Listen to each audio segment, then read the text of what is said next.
Right. ఏదైతే పహల్గామ్లో జరిగిన ఉగ్రవాద దాడికి కూడా మన ఇండియన్ ఆర్మీ ఏదైతే సెంట్రల్ గవర్నమెంట్ ఆపరేషన్ సింధూర్ అని కూడా ఒకటి తీసుకోవడం జరిగింది. సో దాని గురించి ప్రజలు ఏమనుకుంటా ఉన్నారు? సో ఇండియా పాకిస్తాన్ యుద్ధం జరుగుతూ ఉంది. ఇండియా ఎక్కడ తగ్గకుండా కూడా పాకిస్తాన్ ఎక్కడికక్కడ మట్టు పెడుతున్న పరిస్థితి. సో మరి ప్రజల అభిప్రాయం తెలుసుకునే ప్రయత్నం చేద్దాం. అన్న నమస్తే, ఏం పేరే? నా పేరు రాజు అండి. సో ఏంటి ఇప్పుడు ఆపరేషన్ సింధూర్ చూస్తా ఉన్నారు, ఇండియా ఎక్కడికక్కడ ఎక్కడ కూడా తగ్గకుండా పాకిస్తాన్ ఎక్కడికక్కడ మట్టు పెడుతున్న పరిస్థితి, ఏంది మీ అభిప్రాయం, ఏం చెప్తారు? సో చెప్పే అభిప్రాయం ఏముందండి, 140 కోట్ల ప్రజలు ఉన్నటువంటి భారతదేశంలో 26 మంది ఎటువంటి యుద్ధకాంక్ష లేని, యుద్ధంతో ఎటువంటి సంబంధం లేని అమాయకులైనటువంటి ఒక సందర్శకులను, ఒక టూరిస్టులని 26 మందిని నిర్దాక్షిణ్యంగా చంపి, అది కూడా నీ యొక్క ధర్మం ఏంటి, నువ్వు హిందూ ధర్మాన్ని పాటించేవాడివా అని అడిగి మరీ చంపి, ప్యాంట్లు ఊడదీసి చూసి మరీ చంపిన తర్వాత వాళ్ళ ఉన్మాదం ఏ స్థాయికి వెళ్ళింది అంటే, చంపిన తర్వాత మీరు అంటే ఆడవాళ్ళని మేము విధవలుగా మార్చేశాము, మిమ్మల్ని మేము చంపము ఎందుకు అంటే, మీ లీడర్కి, మీ ప్రధానమంత్రికి, 140 కోట్ల మందిని రిప్రజెంట్ చేసే ప్రధానమంత్రికి వెళ్ళి చెప్పుకోండి అని చెప్పారు. అంటే వాళ్ళ ఉన్మాదం ఏ స్థాయికి వెళ్ళిందో మనము అదే స్థాయిలో ఆపరేషన్ సింధూర్ అంటే, ఇప్పటి వరకు పుల్వామా దాడి కావచ్చు, లేదంటే ముంబై తాజ్ హోటల్ పైన దాడులు కావచ్చు, లేదంటే మన పార్లమెంట్ పైన దాడులు చేశారు. వీటన్నింటి విషయంలో మన రియాక్షన్ అనేది చాలా చిన్నది. ఈవెన్ మోడీ గవర్నమెంట్ వచ్చాక కూడా సర్జికల్ స్ట్రైక్ చేశాము, చెప్పాలి అంటే అది కూడా కొంచెం చిన్నదే. ఎందుకంటే మనం సర్జికల్ స్ట్రైక్స్ అనేవి పాక్ నడిబొడ్డు మీదకి వెళ్ళి చేయలేదు. లాస్ట్ టైం చేసిన సర్జికల్ స్ట్రైక్స్ అనేవి మనము బార్డర్కి దగ్గరలోనే, కాకపోతే పాక్ ఆర్మీకి అనుసంధానంలో నడిచే టెర్రరిస్ట్ క్యాంపుల పైన మనం విరుచుకుపడ్డాం అప్పుడు సర్జికల్ స్ట్రైక్స్ పేరుతో. కానీ ఇప్పుడు పాకిస్తాన్ నడి బొడ్డు మీదకి వెళ్ళి అక్కడున్న టెర్రరిస్ట్ క్యాంపుల మీద పడి, ఎవడైతే మోడీ తల తీస్తానని చెప్పాడో వాడి కుటుంబం మొత్తాన్ని భస్మం చేశాము, వాడు కూడా భస్మం అయిపోయాడా అనే విషయాన్ని పాకిస్తాన్ దాస్తూ ఉంది. వాడు ఎక్కడున్నాడో తెలియదు, ఏదో ఒక లెటర్ రిలీజ్ చేశారు, అది ఫేకా ఒరిజినల్ కాదు. మోడీ తల తీస్తానన్న వాడి మొత్తం కుటుంబం కానీ, వాడి సన్నిహితులు కానీ, వాడి టెర్రరిస్టులు కానీ, వాడి ఆర్గనైజేషన్ హెడ్ క్వార్టర్ కానీ మొత్తాన్ని, కుంభస్థలాన్ని ఏ విధంగా అయితే బద్దలు కొట్టామో ఆ విధంగా ఆపరేషన్ సింధూర్తో మనము పాకిస్తాన్ కుంభస్థలాన్ని బద్దలు కొట్టామని చెప్పచ్చు. అది మన ప్రతి భారతీయుడు కూడా గర్వించదగ్గ విషయం. అంటే పాకిస్తాన్ ఏదైతే ఉగ్రవాదులు కూడా దొంగ దెబ్బ కొడతా ఉన్నారు, అంటే దొంగతనంగా చొరబడి చేస్తూ ఉన్నారు. సో అట్లాంటి పాకిస్తాన్ వాళ్ళకి ఏం చెప్తారు? ఇంకోటి, టర్కీ దేశం కూడా గతంలో మనం వాళ్ళకి హెల్ప్ చేసినా కూడా వాళ్ళు పాకిస్తాన్ కలిసి కూడా మన మీద దాడికి హెల్ప్ చేస్తూ ఉన్నారు, ఏం చెప్తారు? సో అదే అండి, మనకు ఏంటి అంటే, మనం పాకిస్తాన్నే ఒక ఎగ్జాంపుల్గా చెప్పొచ్చు. టర్కీ వాళ్ళకి పాకిస్తాన్ ఎప్పుడైతే ఇండియాతో ఇంకా మనము ఎంత శాంతిగా ఉన్నప్పటికీ వాళ్ళ ఉన్మాద బుద్ధిని ఎప్పుడైతే పోగొట్టుకోకుండా ఇండియాతో రాజుకుంటూ వచ్చిందో, ఈరోజు వాళ్ళు రొట్టె ముక్కల కోసం అడుక్కునే పరిస్థితి. టర్కీ వాళ్ళకి నేను చెప్పేది అదే, రేపో మాపో మీరు కూడా రొట్టె ముక్కల కోసం అడుక్కుంటారు. మొన్న బంగ్లాదేశ్ భారతదేశాన్ని వ్యతిరేకించింది, వాళ్ళ ఎక్స్పోర్ట్స్ ఇంపోర్ట్స్ ఆపేశాము, ఈరోజు గత్యంతరం లేని పరిస్థితిలో ఉన్నారు. సో టర్కీ దేశానికి నేను చెప్పేది ఒకటే, మీరు కూడా రొట్టె ముక్కల కోసం అడుక్కునే పరిస్థితి వస్తుంది. మీరే కాదు, భారతదేశంతో పెట్టుకున్న ఏ ఒక్కడైనా. ఇది ఎందుకంటే నేను ఒక భారతీయుడిగా చెప్పట్లేదు, అన్ని లెక్కలేసి కరెక్ట్గా అనాలిసిస్తో చెప్తున్నా. ఎందుకు అంటే, టెక్నాలజీ పరంగా భారతదేశము వేరే స్థాయికి వెళ్ళిపోయింది. అమెరికా వాళ్ళు కొన్ని లక్షల మంది ఎంప్లాయీస్ ఈ రోజు కనుక మన ఇండియన్స్ రిజైన్ చేస్తే అమెరికాలో చాలా ఐటీ కంపెనీస్ కూలిపోయేటటువంటి ఒక పరిస్థితి. టెక్నాలజీ పరంగా ఆ స్థాయికి వెళ్ళిపోయాము.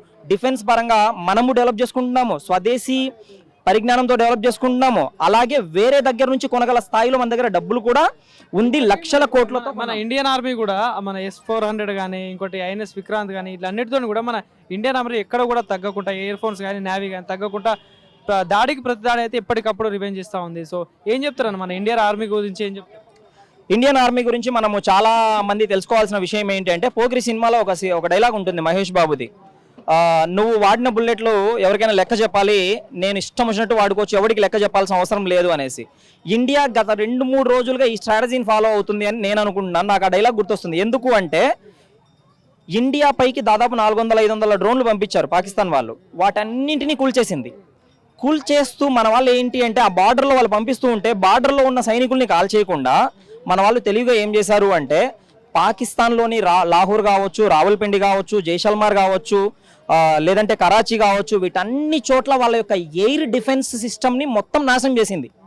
అంటే అర్థం ఏంటి, వాళ్ళ రక్షణ వ్యవస్థని, అంటే దాడి చేస్తే అడ్డుకునే వ్యవస్థ వాళ్ళకి లేదు.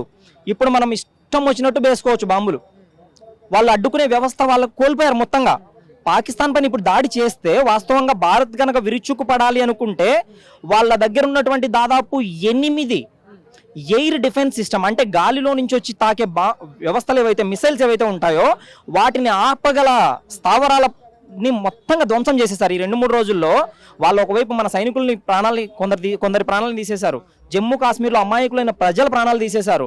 400 నుంచి 500 వరకు డ్రోన్లు పంపించారు. ఇవన్నీ జరుగుతూ ఉంటే మన వాళ్ళు అలాంటి దాడి చేయలేదు. తెలివిగా ఏం చేశారు అంటే మొత్తం ప్లాట్ఫామ్ సెట్ చేసి పెట్టుకున్నారు. ఇప్పుడు గనక దాడి చేస్తే కుక్క చావు తప్ప పాకిస్తాన్కి వేరే ఆప్షనే లేదు. మన వాళ్ళు మొత్తం ప్లాట్ఫామ్ సెట్ చేసి పెట్టుకున్నారు దాడి చేయడానికి. ఇప్పుడు ఇష్టం వచ్చినట్టు వాడుకోవచ్చు, మనల్ని అడ్డుకునే వ్యవస్థే లేదు పాకిస్తాన్. దేశ ప్రధాని నరేంద్ర మోడీ గారి పనితీరును చూస్తూ ఉన్నారు. గతంలో పుల్వామా దాడి జరిగినప్పుడు కూడా మంచి కౌంటర్ అటాక్ చేయడం జరిగింది. సో ఇప్పుడు కూడా పహల్గాం సంబంధించి కూడా ఆపరేషన్ సింధూర్ ద్వారా చేస్తూ ఉన్నారు. సో మన ఏదైతే మన దేశానికి ప్రధానమంత్రి గారే మళ్ళీ మోడీ గారే కావాలంటే ఏం చెప్తారు? ప్రధానమంత్రిగా మళ్ళీ మోడీ కావచ్చు, బీజేపీ గవర్నమెంట్ నుంచి ఎవరైనా కావచ్చు, మోదీ లాంటి వ్యక్తి కావచ్చు, యోగి లాంటి వ్యక్తి కావచ్చు, ఇంకా బీజేపీ నుంచి మంచి మంచి లీడర్స్ ఆర్ఎస్ఎస్ బ్యాక్గ్రౌండ్తో వచ్చిన వాళ్ళు ఉన్నారు, వాళ్ళైనా కావచ్చు, ఎవరున్నా పర్లేదు. ప్రధాని మోడీ పర్ఫార్మెన్స్ అయితే అంటే ఇది 3వ టర్ము. ఈ 3 టర్మ్స్లో హిందువులు వెళ్ళి వేరే మతంపై దాడి చేయటం అనేది ఎప్పుడు లేదు. ఎందుకంటే శాంతి సహనం అనేది మనము ఫస్ట్ అహింసో పరమో ధర్మ అనేది మనము కొన్ని యుగాలుగా ఫాలో అవుతున్నటువంటిది. హిందువులు ఎప్పుడు దాడి చేస్తారు అంటే ధర్మహింస తథైవచ, అంటే ధర్మాన్ని కాపాడాల్సి వచ్చినప్పుడు మాత్రమే ఎదుటివాన్ని హిందువు చంపుతాడు. అంతే తప్ప వీడు వెళ్ళి ఫస్ట్ పాటించేది అహింసో పరమో ధర్మ అనేదే మనం పాటిస్తాం. కాబట్టి మోడీ హయాంలో కూడా జరుగుతున్నది అదే. మనం ఇప్పటికీ కూడా ఒక్క పాకిస్తాన్ పౌరుడి ప్రాణం కూడా మనం తీయలేదు. అంటే హిందువులు శాంతి సహనానికి ఎంత కట్టుబడి ఉన్నారనేది చెప్పొచ్చు. గత 3 దశాబ్దాలుగా హిందువులపైన జరుగుతున్న దాడులను తిప్పి కొట్టడంలో మాత్రం బీజేపీ గవర్నమెంట్ చాలా బాగా పనిచేసింది. కొనసాగితే బాగుంటుంది అంటారా, ఆపేస్తే బాగుంటుంది? ఈ వార్ అనేది కొనసాగించటము ఆపేయటము అనేది పాకిస్తాన్ ప్రజలపైన కూడా నన్ను అడిగితే పాకిస్తాన్లో కొందరు ప్రజలపైన కూడా జాలి చూపించడం మంచిది కాదనిపిస్తుంది. ఎందుకంటే మనం చూసినటువంటి మీడియా కథనాల్లో వాళ్ళ టెర్రరిస్ట్ స్థావరాలు ఆపరేషన్ సింధూర్ ఫస్ట్ రోజు జరిగినప్పుడు టెర్రరిస్ట్ స్థావరాలు ధ్వంసం అయ్యాక చూస్తే మదరసాల్లో వాళ్ళు టెర్రరిస్ట్ ట్రైనింగ్ ఇస్తున్నారు. అంటే ఏంటి, పబ్లిక్ ఉండే ప్లేసెస్లోనే వాళ్ళు స్కూల్స్లో ట్రైనింగ్ ఇచ్చినట్టు ఇస్తున్నారు. అంటే అక్కడ ఉన్న పబ్లిక్ వ్యతిరేకించట్లేదు టెర్రరిజాన్ని. అంటే వాళ్ళ ప్రాణానికి కూడా మనం విలువ ఇవ్వాల్సినంత అవసరము లేదు. First point. రెండవది వచ్చేసి వీళ్ళ ఆర్మీనే సాధారణంగా ఇక్కడ ఎవరైనా గొప్ప నాయకుడు మన దేశంలో చనిపోతే అంటే రాష్ట్ర లాంఛనాలతో, అంటే ప్రభుత్వ అధికార లాంఛనాలతో సాగనంపుతారు. అలాంటిది టెర్రరిస్టులు చచ్చిపోతే అక్కడ ప్రభుత్వ అధికార లాంఛనాలతో సత్కారాలు చేసి మరి పంపిస్తున్నారు. అంటే వాళ్ళని అలాంటి దేశాన్ని మంచిది అనాల్సిన అవసరం లేదు. యుద్ధం అనేది వాళ్ళ ఛాయిస్. మీరు యుద్ధాన్ని కోరుకుంటారా, మేము సిద్ధం. మీరు కాళ్ళబేరానికి వస్తారా, మేము దానికైనా ఇప్పటికీ మీ పైన క్షమాభిక్ష పెట్టడానికి హిందువులకి మనసుంది.